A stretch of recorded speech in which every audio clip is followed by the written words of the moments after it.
All right, we're going to be talking, Jens Larsen and I are going to be talking about our differing approaches in music. Here's how you find Jens very easily on YouTube. Just look for Jens Larsen guitar. That would be my suggestion, Jens Larsen. There was a little preview of Jens's YouTube page and my YouTube page. I just made a new URL that makes it even easier because these YouTube pages, unless you're somebody like Gimpy Slut or whoever these young people are who have 20,000 people, no, 20 million people following them, you don't get it. Like Jens, your URL, I don't even know if you have one, but it's easier to just search for you because somehow you come up right away. Yeah, that could be. I think for me, it's I think it's still like, I don't have a real URL like you have. I didn't even know you can do that. So. Well, there is one, but it's like Randulo 2008. But this one is youtube.randyresnick.com. I just set this up this morning. I said, what the heck? Make it easier. Yeah. So yeah. The idea here is Jens and I are going to talk. This is not an interview. We agreed to do it this way, but we came up with a bunch of questions. I just wanted to explain in the beginning that our approaches are quite different because we come from literally two different generations, unless you're way older than I think, Jens? No, I think you're a little bit older than I am. Let me put it this way. My first professional paid gig was in 1966, I would say. So I don't know what you were doing then, but... I was still waiting 7 years to get bald. Yeah, that's what I thought. So, and also, I tend to lean more towards blues. I've played some jazz, and I love jazz. I listen to almost nothing but jazz. And Jens is coming from jazz, but plays blues and has played rock, and we're going to get into that right now. Yeah. This is the first time. So Jens, I think we should start by finding out how you even got into music at all, and what was your first instrument, in case it wasn't guitar? No, my first instrument was guitar. I started on classical guitar because I'm from a very small town in Denmark, and the only thing you can have lessons in there is classical guitar. You can't have, there's no electric guitar. They didn't have that at the time.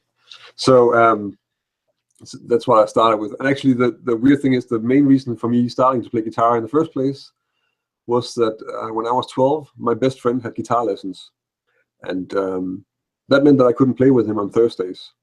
So then I figured, well, then I might as well just do guitar as well. And then that got a little bit out of hand. And now that's what I do. And, you know, as you get into the teen years and all of that, there is an aspect of maybe trying to get attention from the ladies? Well, at the time it was still like classical guitar. That's not so hip, you know. It worked kind of. I learned to play Blackbird, but no, yeah, that wasn't really there. So yeah, like the ego on stage and stuff was not really available until much later when I was in high school. Right. Did you play professionally? Did you play any classical recitals? I guess professional means for money, so maybe not. But what was your first professional experience on the guitar? I think that was like doing some when I finished high school, I went to the university to study mathematics. And while I was studying there, I started to become more and more involved with cover bands and also some more serious own rock bands and stuff like that. And we didn't do a lot of gigs, but we did do gigs once in a while, and that would be paid, I guess. I don't know how much. I doubt if it was a lot, but I actually have no idea. Well, just to go back to the ping pong business of, you know, adding my 2 cents. I was given a guitar when I was 13 by an uncle who someone gave him a guitar, and it was a classical guitar, but I have no discipline for that kind of thing, and I didn't even study it. My first instrument was actually clarinet, like a lot of young people in America. Just played with the band and all that. Not any good, although I have one behind me. I won't prove it. I'm no good. But like I said, my first gig was probably at some little dance or something locally. And I eventually got into playing, and you know, we'll go back to you and you can tell me if this happened to you. But in the United States in those days, almost every nightclub had a band, and we played cover tunes. So I eventually very quickly got into that. And when you start playing 5-6 nights a week, 3 or 4 hours a night, it starts to, even if you're just doing covers and not many solos, I don't know, it builds a certain facility you're maybe not a virtuoso, but you learn to play in front of people and you learn to look Yep. good if you can and so on. What was your experience relative to that? Well, I mean, I think in Denmark we don't have that tradition for live music at that time, or at least at the time when I was on the university. Like, we were in a bigger city, and therefore there were student parties in student houses, and there you might get a horribly paid gig for a band, and that's it. But like several times a week was not happening at all. That was much later that stuff like that could happen. And I think that was also, for me, then I'd already gone to jazz, and that was what I did, and I was studying and playing. Actually, to a lot of information, a lot of experience playing. I did a lot of playing in the streets in Copenhagen with a bass player. So I had an amp with a. One of the things that you and I talked about before we got going here was the approach of learning, and that's something that I definitely want to talk about. But I wanted to mention an anecdote, which is a friend of mine who's an excellent saxophone player named Bob Rockwell, who now lives in Copenhagen. Yeah. Maybe you probably heard of him. Maybe even play with him.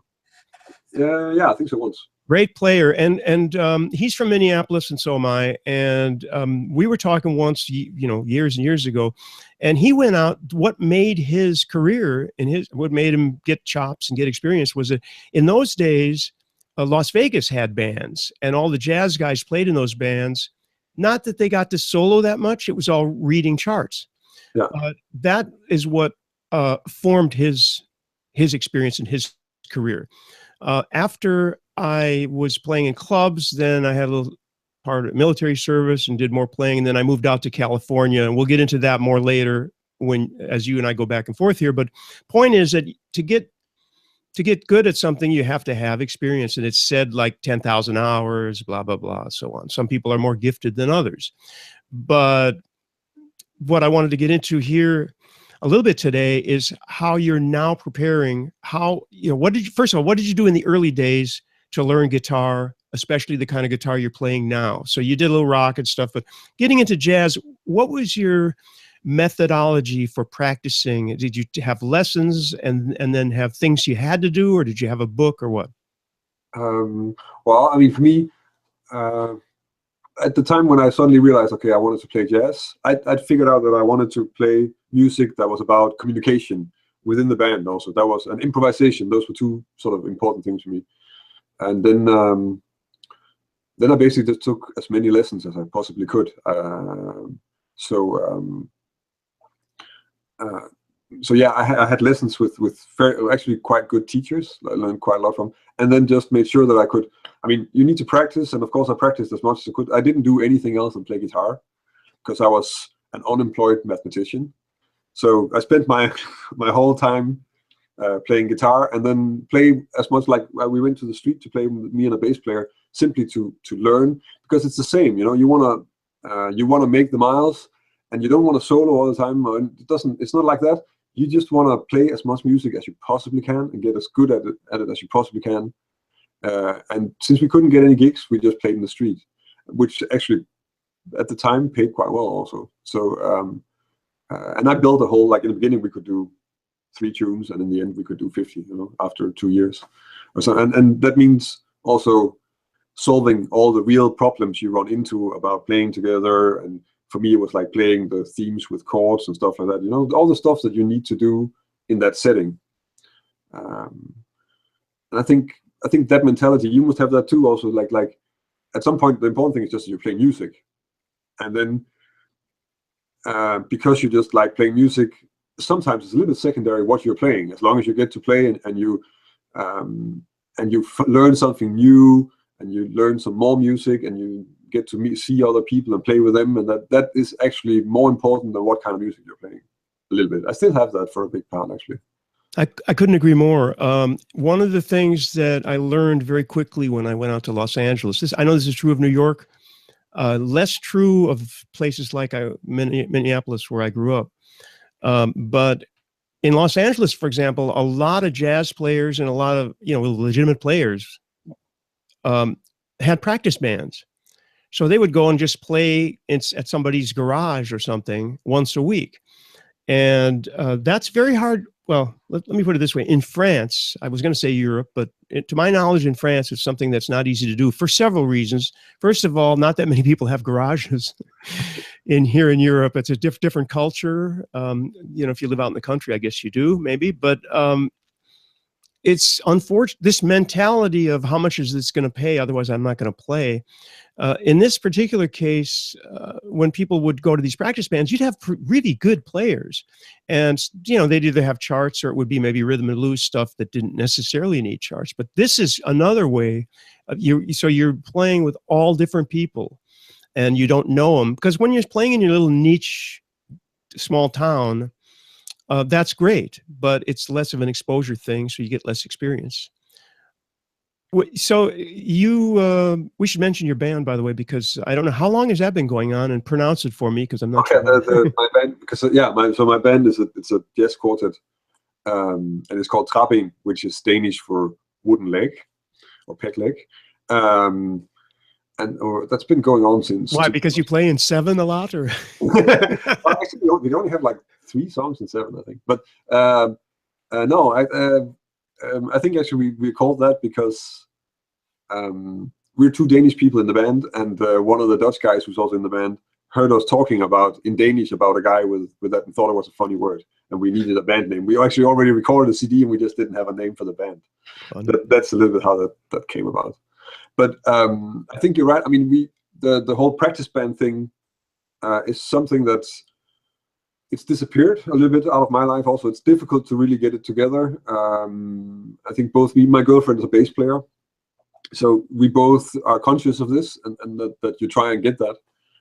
She does it a lot more right now because she's starting to move towards salsa, and I'm also planning to see if I can find a way to get more into that again, because I used to do it more, and it keeps your chops up, but it also gives you a space where you're free to just take some chances and get challenged by whoever you're playing with, and it is actually in Holland and in The Hague, it is really a normal thing to have, like that you just meet up with people and jam if your schedule allows it. I would say my schedule it makes it difficult at times, and I think that's often the case for a lot of people. I mean, we work a lot, so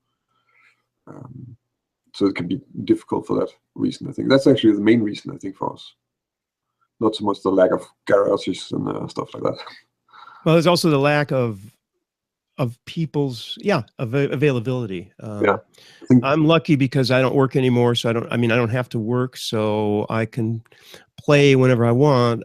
We don't have a great space for playing right here, though. So there are studios. None of them are convenient. But right now, speaking of having the time on my hands, now I'm getting back into learning again, because I actually stopped. I did not touch a guitar for something like 6 years. Have you ever passed any hiatus? I bet not, but I'm asking anyway. Did you ever? You never had to spend? No. As soon as I at the point for me, it's been like since I decided that I wanted to play guitar, essentially, which is like by now 20-something years ago. Then never hurt your hand or anything and had to stop just for a week? Yeah, but then I was still studying. I was like, then you just keep going. I've had a few times where I had, but not a lot. It's really like in stressful situations, like just before an entrance exam and stuff like that. Yeah. I should have alerted you to this, but you can probably think on your feet. I wanted to mention also our sources of inspiration. We talked about this as well. And one of the things, talking about learning and approach to learning, I was fortunate to meet Ted Green, a really great guitarist, and took one lesson from him before I suddenly got I was unemployed, took a lesson. There was a waiting list, and he called me and said, there's an opening. I got on it. And after one lesson, I got a job. So I had to take that job. But I wanted to point out for sure, recommend this book. It's called Chord Chemistry. On the left is the original, which I own. In fact, I've probably bought 5 copies and given 4 of them away to young guitarists. And on the right is the modern cover. And I'm putting that there because actually you can get this on Kindle, or you can get it, as a PDF or whatever. Yeah. This book, and you can tell me in a second, I just want to get through the presentation, and you can tell me if you are familiar with it. But mainly, this is a book that has, I think, I don't know how many thousands of inversions, but they're all in either, well, not quite, but sort of, it's like they're all in A or E. And then, you know, you just move it up and down the neck, because he realized that there's no point in having 10,000 chords that are the same chord. You know, and that's what these guitar encyclopedia chord encyclopedias, 10,000 chords. Yeah, it's 10,000 chords. It's like 1,000 times the same 10 chords almost. Like, you know, yeah. No, so that's annoying. Do you know the book? Yeah, no, I got it. Like, I got it, copies from it, like photo, because when I had lessons, I got photocopies of it. So I know, like, that layout is very familiar to me. And you know also that there's a website that I just gave a couple of dollars to, by the way. Ted Green's Ted Green passed away several years ago. He has a website, and hopefully you are familiar with this, because he's got like hundreds of tunes worked out by his students in the style of Ted. Yeah. I just want to say one final thing on Ted Green, which is that it's a jazz book, and he's written jazz books. That's the only book I like of his a lot. But I think that it's really a great book for anybody who plays any kind of music, period, because it's an ear training book. It doesn't, if you just put your fingers in the place where he's got them on that page, and you just randomly even open the book and look through it, you will learn a lot. Unless you absolutely only want to play folk music with A, E, and D, yeah, with an occasional G, and no minor. You know what I mean? Yeah, no, I mean, that is true. Like, the examples are really good, and it's music. Oh, I like the fact that it's all in a musical context, of course. I mean, but the way it's written out, it's actually only useful for guitar players. I mean, it's written out in diagrams, so there's that limitation. But right. But any kind of music is what I mean. If you play the guitar, there's voice leading stuff to go up and down the neck. It'll teach you the neck. It'll teach you. It's very good for the ear. Yeah. And whether you play salsa or even rock and roll, you can learn a couple of advanced licks, and especially chords, because rock music and even pop music, I mean, it's pretty sophisticated harmony these days. In country music, even, lots of sophistication. So you can play without sounding too jazzy, because that's what it is today. Yeah. And this book will help you with that. Anyway, do you have another book or website or anything that you'd want to recommend to people? That's where I'm putting you on the spot. I think no. I mean, I think like there are 2 books that I used really a lot, and for the rest, I actually never. I was given photocopies of stuff like this Ted Green thing, and I later bought it because I used it for my students. But for the rest, like, the book that really meant something for me and opened a lot of doors was the Mick Goodrick book, The Advancing Guitarist. Mm-hmm. Mostly just because he doesn't spell anything out. He actually just tells you, like, well, you need to know all this stuff, go figure it out. But then he's also just talking about why you want to learn something, how you want to learn it, and it's a completely different way of approaching it, where it's more like, well, there is all this stuff you need to explore, and here's like the raw material, but how you get there, well, you can do this and you can do this, you know, and that way of thinking about it, and also just being involved in when you're studying. Of course, this is something I checked out when I was already fairly advanced. I found very useful, because this idea that you're conscious of, that's lacked in jazz music. Education has been quite horrible for a very long time.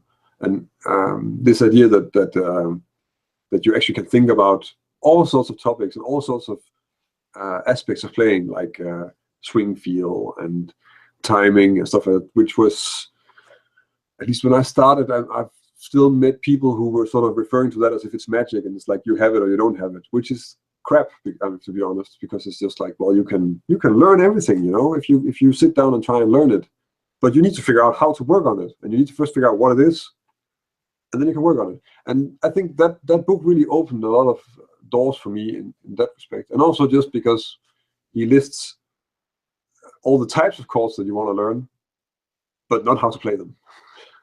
Right. And you know, so there's a lot of stuff where you start exploring, and that was, for me, that works well for me. I like to dig into exploring things like that.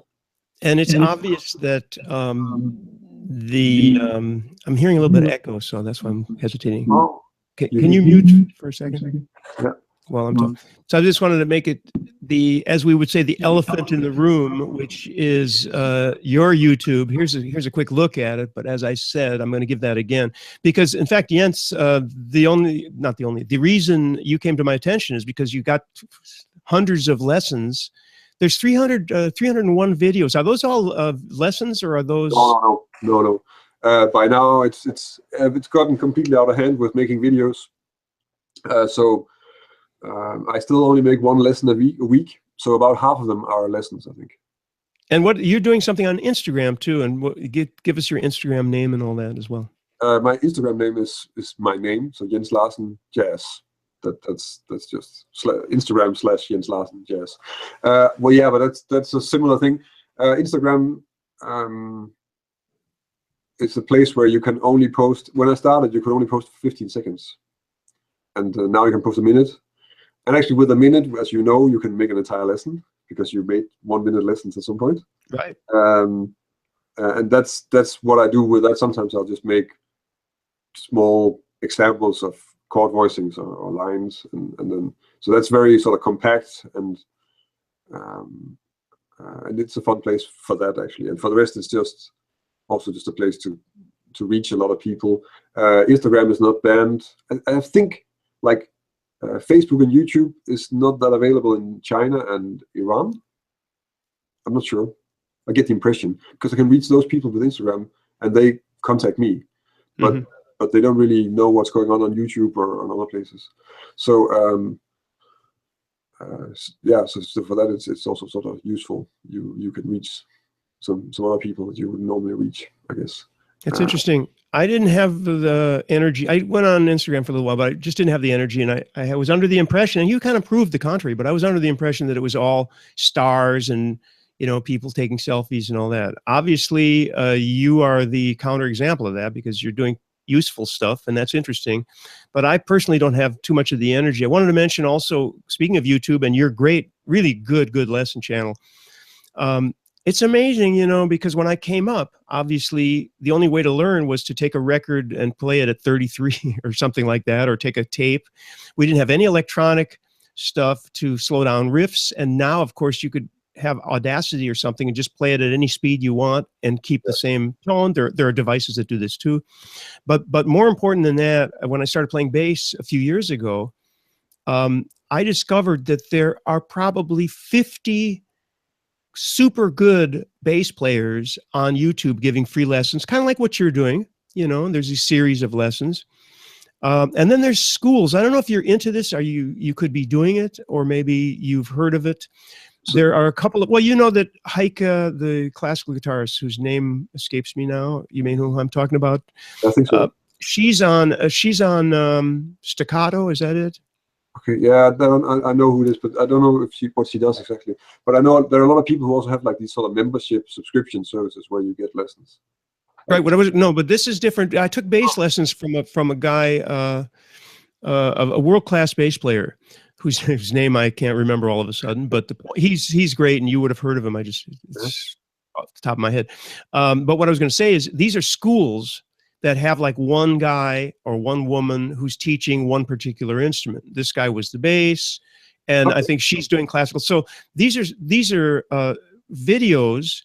So there's a whole library of stuff, and you go there, but then you're also in contact with this world-class player, and you're sending them videos. So it's it's not like YouTube. And it's no, that was what I was thinking about with the subscription service, where you pay a monthly fee to get access to a library of lessons, and then you get video exchange lessons also, right? That's what you're talking about. Exactly, and that really works well. John Patitucci. Oh yeah, of course. Wow. Okay. Yeah. He's a fantastic. Anyway, that was a great experience. Yeah. And I felt that he was really there. I mean, when he answered, and of course, I'm a beginner too. I mean, you know how hard it is to teach beginners. And he was just there. And so there are other schools. I'm not even going to make an ad for the school. I'm just going to say that he was in it, but that if you want to learn how to play guitar, there are guitar schools of all styles, including Heike's classical lessons, but also jazz, obviously rock, and so on. I wanted to get into other stuff, but I'm wondering if we should do that on another session. That might be better. So I think like keep it. We can better talk about the things that we are actually go a little bit deeper in what we're talking about than just doing a lot of topics, I think. So in the future, what I would like to do, and then you can say what you want to do, but what I would love to do is get into more how you prepare for gigs, how you prepare for recording, how you prepare maybe to meet new people on something where you're not sure, you know, like maybe you get a call for on a gig that's something that you've never done. Yeah. And they may have charts. I mean, are you asking, do they have charts? What are they doing? How good do you have to read? And so stuff like that would be, I think, interesting to follow up on. Yeah, no, that's true. That's a good topic. There are a lot of different situations where you get that, for sure. Absolutely. So, I don't know. I mean, I think there's still a lot to be talked about in different things with how you learn and how and like what you were talking about, how you learn different things and how you can study now and how you used to study, and I think that's a good subject also to return to, mainly because it interests me. I one of the things I do is I teach methodology at the conservatory here in town, so I'm also just from that perspective a little bit curious. Do you see, that's excellent, and that's exactly what I would like to do. In fact, somewhere I have a notebook from like 1970, and it's got a lot of stuff that I wrote down, and I had a routine. At that time, I had a routine that had like a list of 10 things. I do this, do that. I'll give you an example of harmonics, playing harmonics with the pick, you know, playing arpeggios on harmonics. So that's just I just put harmonics. Ted Green harmonics. No, Lenny Breau harmonics, I put. I remember that on the list. But I mean, there are also chords in seconds, chords in fourths, blah, blah, blah. So there was this list of 10 things. Do you have such a list, or did you ever, have you ever been, or did you ever have a list? I did, well, when I started, so when I had classical, when I got electric guitar lessons when I was 19, then my teacher told me, like, well, if you want to learn, you need to practice scales, and because you want to improvise, play solos, and then he showed me how to write down sort of a schedule of different things that you would and add metronome count to it and dates, and so that you could progress. And so I had that for some time. For the rest, I almost never write down what I practice. Actually, I have a very strict program, in fact, but I know it by heart, and it's always. And then I'm also very conscious of trying to have a very strict program that is never really the same. So I always try to make sure that I'm always practicing something new, by varying how I play scales, what scales I'm playing, and always just trying to keep that moving, just to get more flexibility, simply. And some of your recent lessons I was looking at actually touched that idea of a practice like you play, don't play like you practice, basically, is the resolution of that. In other words, don't get too caught up in scales and stuff like that. I mean, obviously, you've got to know scales. You have to know your way around them. It's nice to know as many as possible and so on. But then every once in a while, you listen to somebody playing. Generally, they would be amateurs, not professionals. But I mean, they're just playing lick after lick from scale after scale, and there's actually nothing there that's being said. And so that's a problem that we all have to be conscious. And by the way, as soon as you get any virtuosity, any facility, as we call it, that's a trap. The pianist Michel Petrucciani once said that technique is a whore. Basically, what he meant was that once you get that much technique, because he was a virtuoso pianist, once you get that much technique, you have to pull yourself back from falling in that trap of playing real fast all the time or playing really hard stuff all the time, because it's not going to say what you want to say from your soul. Yeah. So, well, yeah, I mean, there are people who will insist that that's what they want to say, of course, but that, I mean, yeah, I think it's very true, you know. So. And it is. I think most people figure that out if there's something they learn and they know that it works well. And I also I've actually played gigs where it's like you can tell. Sometimes you'll have an audience and they just like you to burn. You know, they're not really. It's almost like they don't really care about the music. But if you play a solo with a lot of energy and a lot of notes, and it's a little bit like impressive in that way, then they really like it. I've had that quite a few times. And I know places in Holland where it's like, if I go there, I have to play a little bit like that, even though it's maybe not what I really want to do. But then they enjoy it more, and then you just go for it. You can really feel that. And I can imagine also, I mean, if you just manage to play Cherokee in tempo 300, then you want to do that, of course. I mean, I get it, but it's true. Well, that you make an excellent point to finish with, which is that we're not there so much to please ourselves. Hopefully we do, but we're playing to people. Yeah. And so you have a contract with those people, whether they're paying you or not, they're in the audience. And if they're listening and they like something, and for example, if they want you to play fast, and so on. And that's important. And you can never emphasize that too much, because that's what it's about. You're talking to them, they're going to get the message. And if they love it, then you've succeeded. That's great. Yeah, true. Very true. Okay, well, we'll work out another one of these if you're definitely. if you're ready to do it, and we'll figure out the where we're going to put this as a series. Right now, it's just on my channel, and of course, you can. Well, we'll talk about that later. I'm going to put this slide back up for a second.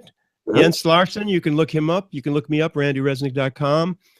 Jens, your site is jenslarsen.nl, right? Yeah. Okay, everybody, goodbye, and we'll see you next time. Yeah, thanks for coming by.